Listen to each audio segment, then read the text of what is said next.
friends. I'm excited to be in our Latin America rescue home. I'm here today with Brooke Saylor. We all have a heart's desire to rescue girls and find the best ways to help them on a new path. But there are so many details that we find ourselves overwhelmed with, and that's what I feel like that Brooke is a gift. She has shared with us about trauma, designing and making spaces that help encourage that healing, encourage the process. So Brooke, with all of your loving details and care, which has delighted my heart, share with our friends what you're envisioning for this space. Yeah, it's an honor to be here with you, Leslie. I'm so excited for this project. We know that there will be so many hurting girls that will be able to be helped. They're going to heal here, so this is going to be a place of hope and healing. If we talk about the details of the project, I have to say that the building we're standing in right now, it's not going to be anything like it is, right? You have to put on your vision glasses to see what it will become. Yes. Okay, so we're standing right now in a room that will become the dining room. So actually right where I'm standing here will be a table where the girls can sit. We're hoping to be able to house about 20. And then if we walk over this direction here, all of this wall is going to go, and we're gonna open up all of this space. Over here will be a living room, and then this direction, right here as you walk in, the very first thing that they'll see is going to be a beautiful Costa Rican mural with the name of the home right there, which is House of Hope, Casa Esperanza, right? Okay, so this is going to be a beautiful entrance welcoming them in. Then it'll be all the warmth of community right here. That's what I've really loved, Brooke. You really care about the details. That every little thought, from the colors to the floor to every texture, welcomes community and comfort. Yes. A place that just delights me and makes me want to come in. And so much more than what it looks like. You're exactly right. We're interested in what it's going to feel like to them. It will feel light, it will feel warm, it will feel like a home. And for so many people, home just is not a safe word. And so we're creating a place of safety and warmth. We are redefining home for them. That's awesome. So let's go on this direction and show you some vision for the kitchen. Okay, this one takes even more vision glasses than this room. Yes, it will not be what it looks like right now. So come along.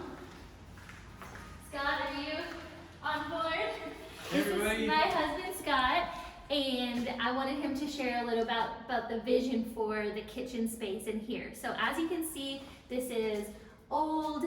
This building hasn't been used in a really long time, so we're looking forward to breathing a lot of new life in here. I think first by, Scott, you can say, but all this is gonna go, right? Yes, it is. We had the vision of this building. We started talking about, well, where's the artery? Where's the heartbeat? And we wanted to be a place where the kitchen's a place where everybody wants to draw to. So we're literally knocking out this wall. This is a pantry here. We're knocking this out, and then back there was a laundry. All of this is going to be wide open space, and there's going to be a massive island that's going to sit about right here.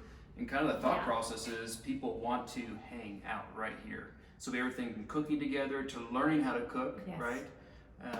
And so we want to make this more of a community space, but it's going to be completely light, not dark, and very, very large. Yeah, such an important piece of trauma-informed design is bringing in natural light.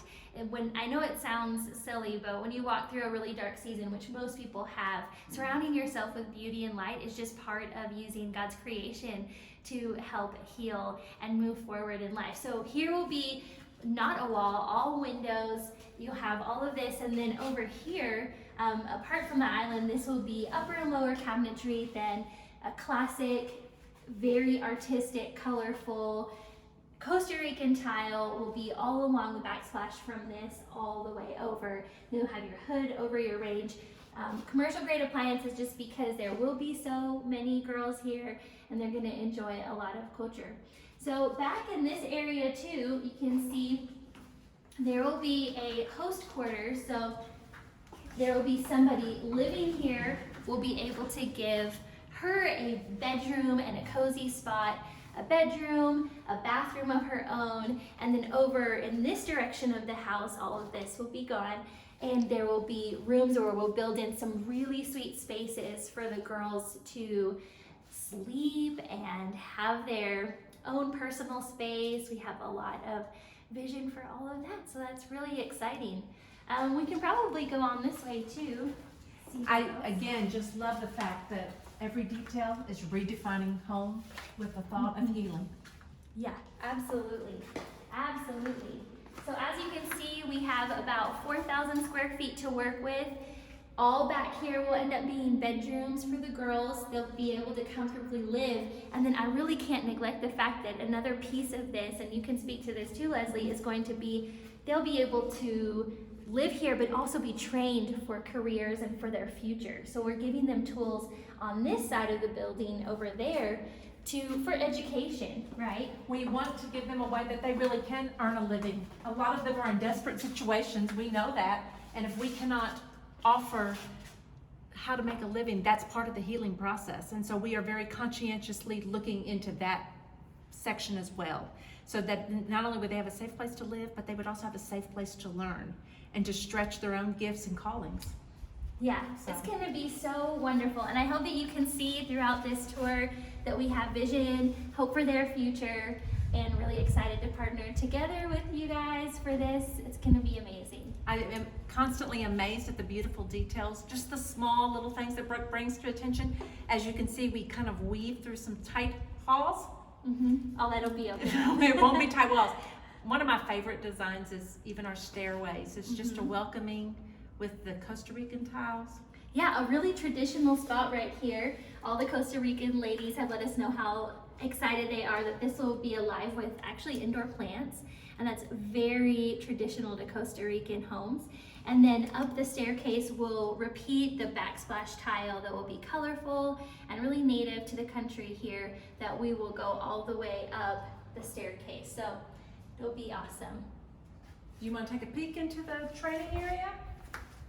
Sure, we can come on this way.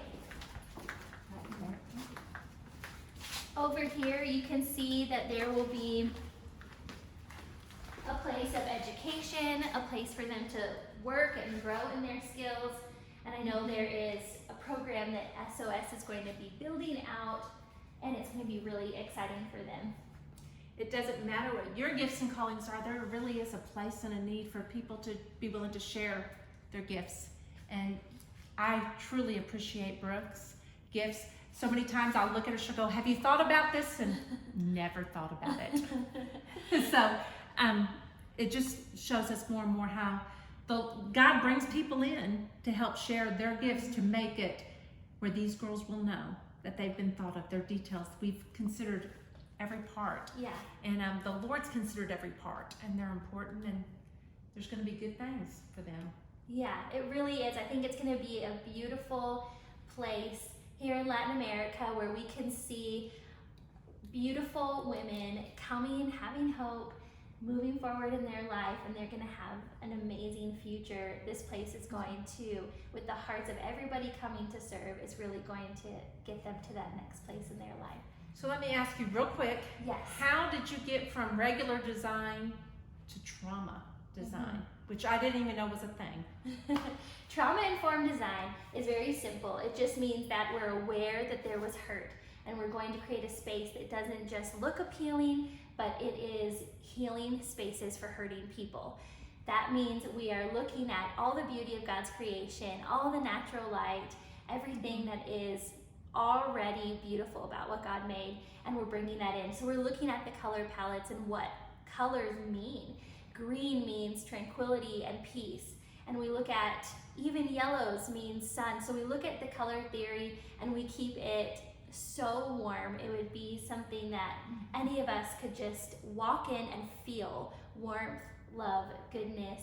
And that's really what it is, just to be trauma informed about the design. We know there's been hurt, but we're setting our focus on redefining home in a place where they can heal. You know, I am obviously never new, but because of friendship with you, I think about that more when I'm needing those times to refresh myself. Yeah. In the places that I choose to sit and read, the places that I choose to journal. out of friendship with you, I'm more conscientious of what ministers to that, what helps me do those kinds of things to refresh my own heart and soul. So I see where in everyday life, anybody could benefit from. Yes. How do you absolutely. incorporate it every day? Because I know you do. Because I know you and I've been doing it. It's the same. It's when life is busy and hectic and there's things going on, we crave what is peaceful, and creating a place of peace in our home, whether it's a comfortable accent chair or a cozy textured throw or an end table where we can set a glass of water or a hot tea. It really isn't so much about the design, but about how that makes you feel and draws you in. So when there is an accent chair and a throw blanket and an end table, you anticipate how you're going to use that space to bring refreshment to your soul. And so, I think. So it seems like it's very easy for you to do it. But what is your biggest struggle when you first look at, what do you have to overcome in your own heart and mind to get in there and figure it out? What's the hardest? Well, I personally am a busy mom, so my house is a little bit loud and busy, and I'm raising a young family. But I think the most difficult thing, like for any of us, is just deciding to be intentional with how we use this space, and deciding to be intentional, whether that's set our alarm for 30 minutes earlier. And I think that can be difficult to carve out the time, but when we do, we see on the other side how refreshed we are, but carving out the time, that's a big struggle. Once you have it and you know the value of it, kind of get used to doing that more often, I think. Well, and I've seen you and Scott be very intentional in giving of your time to make your gifts and talents available to others. Can you just tell us how that all began and how you really even knew that that's what you wanted to do? Yeah, I don't know, I have to say, for Scott and I both, we just have a heart for family, and sometimes it's not about the place, but it's that heartbeat of home where you draw people into community. And I know for us, we've moved a handful of times in our marriage, had job transitions, had just normal life things, but we always came back to the hope of community and home. We always wanted to invite somebody over for dinner or play games in the living room, and so home has always been the center of our world. And just sharing that love of home for the both of us, with not just the ladies here in Latin America, but with anybody, that heartbeat of home can really take you wherever you want to go. Well, SOS is very thankful for your gifts and talents and the way you've just jumped in and made them available. You are making a tremendous difference. I love the care for each detail. I can't even emphasize it enough. But I watch you walk in over and over again and give little insight, even to where you put a plug and where you put, the little details really show such a thoughtfulness and have helped me be more thoughtful. And it also excites me for what's going to happen here. And it excites me for all of you out there who I haven't had a chance to even know what your gifts and calling are. There really is a place, no matter what you're doing, to jump in and be a part of being hope for somebody else.